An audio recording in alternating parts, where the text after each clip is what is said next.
በረከት ይባላል ፎቶግራፈር ነው በስራው ደስተኛ ነው ሁሌም ጥሩ ለመሆን ይጥራል ግን አንዳንዴ የሰራው ስራ እንዳሰበው ላይሆን ይችላልና እንዲህ ያለው ሁኔታ ሲፈጠር ከሰዎች የጠበቀውን አድናቆት ካላገኘ ብዙ ያልተወደደና የተገፋ ስሜት ይሰማዋል ጥሩ ስራ ሰርቶ ሲመሰገን ደግሞ ይደነግጣል ደጋግሞም እርግጠኝነቱን ይጠይቃል ትዕግስት ስለራሷ ሳይሆን ስለሰዎች የምትኖር ናት በዙሪያዋ ያሉ ሰዎች ሲፈልጓት ሁሌም አለች እሷ ግን ፈልጋ የምታገኘው ወይም የሚገኝላት ሰው የለም ሁለቱን ሰዎች አንድ የሚያደርጋቸውን ጉዳይ ለንመለከት ነው አፕሮቫል ሲኪንግ እንግዲህ የተለያዩ ስነልቦና ባለሙያዎች የሚሉት የሰዎችን አዎንታዊ ፈቃድ እሺታን መወደድን በጣም ጥሩ ነው አፕሪሺየት መደረግን የሚፈልጉ ሰዎች ነው አፕሮቫል ሲኪንግ ያለባቸው እንደ ቢሄቪየር ነው ወይ ደግሞ እየከፋ ሲሄድ እንደ ዲስኦርደርም ሊታይ ይችላል ስለዚህ እንደዛ አይነት ሰዎች ናቸው ከሰልፍ ዲተርሚኔሽን ቲዮሪ አንፃር የራሳቸውን የሆነ ነገር ሳይሆን የሚፈልጉት ሰዎች ምን ይሉኛል እንትና ይወደው ይሆን ይሄንን ማለቴን እንትና ይቀበለው ይሆን ይሄንን ማድረጌን የሚሉ አይነት ሰዎች ናቸውና የራሳቸው አቋም የራሳቸው ፍላጎት የራሳቸው ፈቃድ ስሜት ቢኖራቸው የውስጥ ነገራቸውን ሳይሆን የሚያደምጡት ውጫዊው ነገር ምን ይላል ነው የሚለው እንደዛ አይነት ባህሪ ያላቸው ሰዎች ናቸው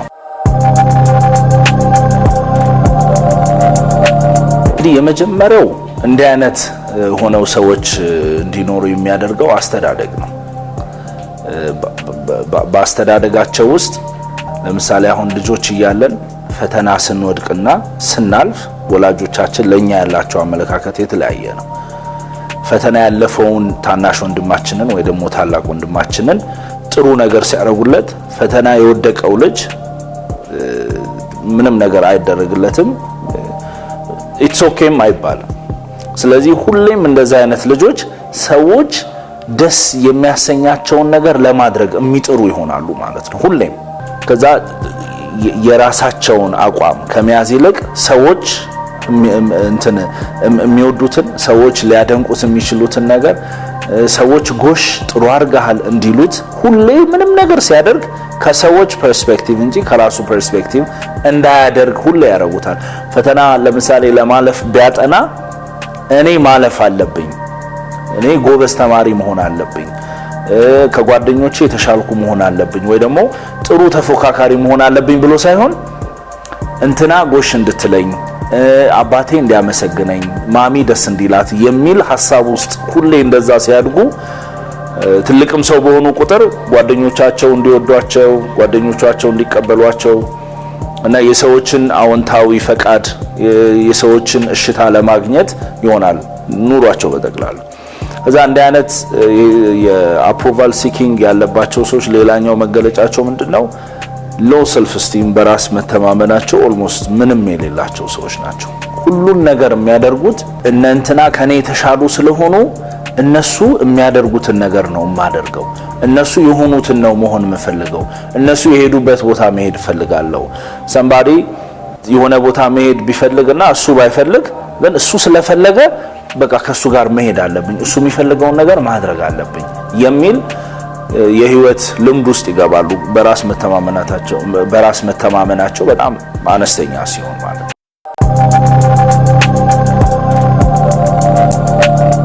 እንደዚህ አሁን የሰዎችን አዎንታዊ ፈቃድ ሁሌ የምንፈልግ ከሆነ የኛ ስሜት የኛ ፈቃድ የኛ አላማ ራኢ ግባችን የሚባል ነገር አይኖርንም ሁሉን ነገር ከአለባበስ ከአነጋገር ከምንበላው ምግብ ከምንውልበት ኢቭን ከምናያቸው ከምናደርጋቸው ነገሮች ሁሉ እነዛ ነገሮች ሁሉ እነንትና እንዲወዱልኝ እነንትና እንዲቀበሉኝ ከነንትና ጋር እኩል እንደሆን ከነንትና ጋር እንድመሳሰል እያሉ በማድረግ የራሳቸውን ማንነት እየተው የራሳቸውን አላማ እየተው የራሳቸውን የህይወት ዘይቤ እየተው የራሳቸውን ፈቃድ እየተው የራሳቸውን ስሜት እየተው ኢቭን በስራ ቦታቸው የተለያየ አይነት ጥሩ ፕሮሞሽን ሊያገኙ የሚችሉበት ኦፖርቹኒቲ እንኳን ቢኖራቸው እነንትና ይደብራቸዋል ብናም በማለት ነገሩን ገሸሽ ይያሉ እየገፉት ከብዙ እድልም ከብዙ አይነት መልካም አጋጣሚዎችም ራሳቸውን ያገለሉ ይመጣሉ ምክንያቱም እነንትና ይሄን ነገር አይወዱትም እነንትና ከነንትና ጋር ሲሆን ደስ አይላቸው በሚል ሐሳብ ከብዙ ነገራቸው እየጎደሉ ከብዙ ነገራቸው ራሳቸውን ከምንም ያጣ ይሆናሉ መጨረሻ ላይ። እሱ ደግሞ ሌላ አይነት ችግር ውስጥ ይከታቸዋል።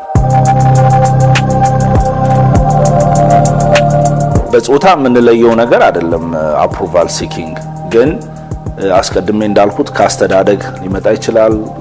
ጥሩ የሆነ በራስ መተማመን ካለመኖር ይመጣል።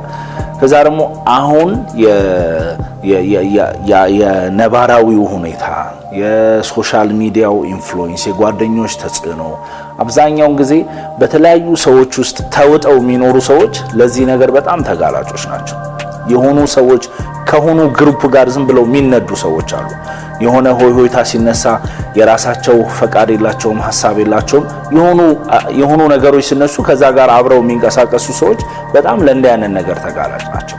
ቆም ብለው ነው አይ እኔ እንዳን ነገር አይመቸኝም፣ እንዳን ነገር ማድረግ ነው የምፈልገው፣ ዛሬ እንደዚህ ነው ፕላኔ ምናምን የሚል አቋም የላቸውም። እንትና የሆነ ቦታ መሄድ ፈልገዋል። ኢዝሊ ተነስተው ያንን ነገር ለማድረግና ወደዛ ቦታ ለመሄድ ይወስናሉ። ስለዚህ በራሳቸው አቋም የሌላቸው ሐሳባቸውን ቶሎ የሚለዋውጡ ሰዎች ናቸው። እንዲያነሱ ሰዎች ቋሚ የሆነ ሐሳብ የላቸውም። ዛሬ የሆነ ነገር ቢፈጠር ነገ ያንን ነገር ትተውት ሌላ አይነት ሐሳብ ሌላ አይነት ሰው ሆነው የሚገኙ ሰዎች ናቸውና በእንዲህ አይነት መልክ ውስጥ ያሉ ሰዎች ናቸው አፕሩቫል ሲኪንግን በጣም የሚፈልጉት። የመጀመሪያው ሶሻል ካልብሬሽን የሚባል ነው። ከዛ ሁለተኛ ደግሞ እነዚህ ክሮኒክ ሌቭል ላይ ያሉ አፕሩቫል ሲኪንጎች አሉ።